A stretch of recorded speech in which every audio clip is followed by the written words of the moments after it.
Voici quelque chose dont on vous parlera pratiquement jamais, l'analyse des données en e-commerce. Donc si vous êtes e-commerçant, média buyer et community, je pense que vous avez regardé cette vidéo jusqu'à la fin parce que ici je vais vous montrer comment est-ce que vous pouvez analyser vos publicités et voir un peu où se situe le problème afin de le rectifier pour pouvoir renouer avec les ventes. Si tu ne me connais pas, je suis Moro, e-commerçant. J'aide les e-commerçants à scaler leur boutique grâce à la publicité. Donc si tu es dans le cas que tu as des soucis, tu es fatigué avec tout ce qui est comme formation en ligne, tu as du mal à suivre, tu as du mal à ne pas avoir les résultats, n'hésite surtout pas, tu peux prendre un appel avec moi, c'est-à-dire c'est entièrement, comme je l'ai dit, c'est gratuit. On va juste discuter pour voir si je peux t'aider dans ce sens. Bon, je dis qu'on va voir un peu comment est-ce qu'on analyse tout ça. J'ai délibérément gardé que 4 métriques. Les 4 métriques, je pense, il y a d'autres métriques, mais c'est pour vous montrer un peu l'importance de pouvoir au moins les comprendre afin de pouvoir optimiser.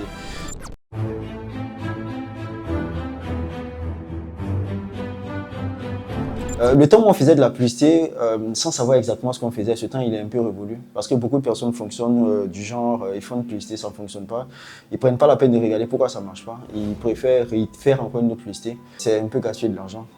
La moindre des choses c'est de comprendre pourquoi ça n'a pas marché pour afin optimiser ça pour relancer. Ici on a 3 boutiques A, B, C. La première boutique par exemple, ici comme on peut le voir, on a un CTR de 0,60. Pour ceux qui ne savent pas, un CTR c'est le taux de personnes qui cliquent sur une publicité lorsqu'ils la voient. Donc généralement un bon taux va tourner aux alentours. Pour une photo à 1 c'est bon, mais pour une vidéo il faut qu'au moins ça soit à 2.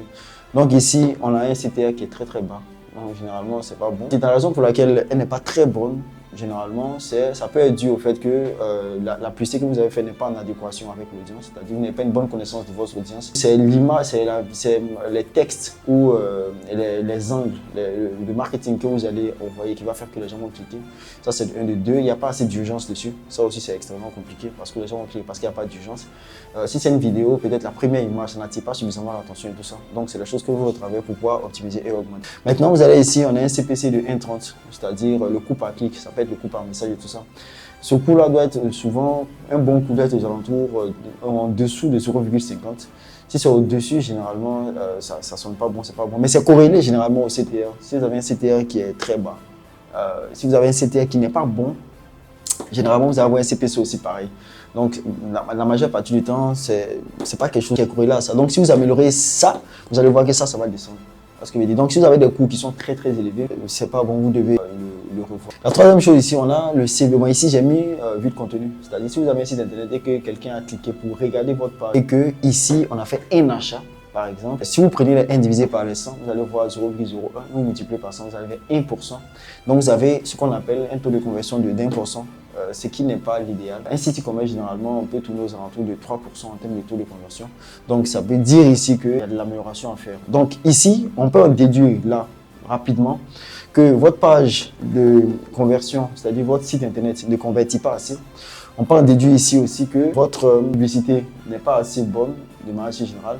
Donc, il y a des améliorations à faire à ce niveau et aussi à ce niveau. Donc, de là, si j'étais dans ce cas, j'allais améliorer, c'est-à-dire l'image, j'allais essayer de faire beaucoup plus dans le marketing ou bien j'allais plus ou moins de faire de l'urgence, c'est-à-dire de mettre beaucoup plus d'urgence afin d'inciter les gens à cliquer et d'être très clair dans le call to action, c'est-à-dire que l'incitation à cliquer ou à télécharger, j'allais beaucoup plus inciter. Ça, c'est les choses qui font que les gens cliquent. Parce que souvent, si vous ne dites pas aux gens de cliquer ou bien leur action, par exemple, souvent ils ne cliquent pas. Donc, faire un call to action beaucoup plus bon. Plus de ça aussi, améliorer la créative et tout ça. Ça va aider à augmenter ça. Maintenant, si vous augmentez ça, directement, ça va réduire ça. Maintenant, si vous réduisez ça, ça peut faire venir peut-être plus de 200 personnes. Vous devez aussi améliorer aussi votre page. Parce que 1% de conversion, c'est pas bon. Généralement, ça, c'est pas dû au fait que sur la page en question, il n'y a pas assez de preuves où la page n'arrive pas à convertir très bien, ce que je veux dire. Donc ça aussi à retravailler. La deuxième boutique, on a une boutique on a un CTR de 2, on a 0,40, on a 300 personnes qui ont vu la page, le site internet et on a 9 ventes. Si on prend 2, le CTR de 2, c'est bon. Pourquoi? Parce que sur 2 personnes sur 100 cliquent sur la publicité lorsqu'ils voient. C'est un taux qui est bon, c'est un taux qui est acceptable. Ici, on est bon. Ici aussi, on est 0,40. Le taux, il est bas. C'est en dessous de 0,50. C'est acceptable. Comme je l'ai dit, c'est beaucoup corrélé à ça. Si on améliore ça, automatiquement aussi, ça améliore aussi celui-là. Mais même si on a 300 vues et qu'on a 9 ventes, si vous allez dépenser les 9 divisé par 3, vous allez voir 3%. Donc ici, c'est très bon. C'est-à-dire qu'on peut envoyer du trafic sur la page. Si on a 300 personnes, en moyenne, on aura un taux de conversion de 3%. Ça, c'est excellent. Voilà, on peut augmenter. Il y a des sites qui arrivent à 3, mais de manière générale, on tourne aux alentours dans ces eaux-là. Maintenant, ici, on a la boutique C, on a 1,5% de CTR, c'est acceptable. On a 0,60 de CPC, c'est acceptable parce que c'est en dessous de 0,8. On a un vide contenu de 300, il y a 300 personnes qui voient.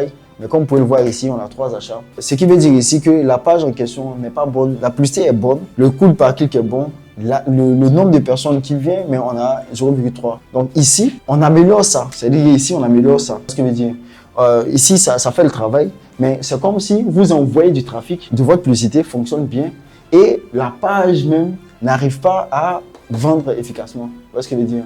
Ça dépend du type de produit, par exemple, que vous vendez. Si les descriptions aussi, les avis sur, si ce n'est pas très bien agencé, si ce n'est pas bien, très bien mis généralement, le site internet est fait pour convaincre. Donc, généralement, si un trafic vient, vous allez voir à combien ce site-là, si bien cette page arrive à convaincre les gens. Donc, si ce taux il est bas, quel que soit le nombre de personnes que vous allez faire venir, ça peut ne pas jouer à votre faveur. Donc, c'est super important, les gars. Donc, si vous avez ce genre de contexte-là, généralement, c'est que vous devez retravailler ça. Parce que le fait de changer une publicité ne va pas régler le problème. Vous pouvez changer la publicité, certes, mais votre taux de conversion reste éclaté. Donc, c'est pour ça qu'il faut qu'on essaie de comprendre légèrement quand même un peu. Ça va vous permettre véritablement de pouvoir identifier ce genre de choses pour pouvoir maintenant les rectifier. Donc, si vous êtes assez bon dans cette analyse, j'ai écrit un bouquin que j'appelle Métrique. Ce livre-là, il va vous permettre bien évidemment de pouvoir comprendre tout ce qui est comme métrique très bien. Et ça va vous permettre aussi, parce que là-dedans, j'ai décrypté la plupart des métriques qu'on utilise et les différents scénarios auxquels on fait face afin de pouvoir optimiser la plupart de nos clients. Donc, c'était une vidéo pour vous démontrer un peu l'importance des métriques. Comme je dis toujours, les gens mentent, mais les chiffres ne mentent jamais. Si vous avez une très bonne analyse des choses, vous allez voir les problèmes de vos publicités ou bien les problèmes de votre page de conversion. Et ça, vous allez prendre des décisions beaucoup plus appropriées par rapport à ça. Sur ce, ça m'a fait encore plaisir de partager ça avec vous. On se dit encore à très bientôt pour d'autres vidéos.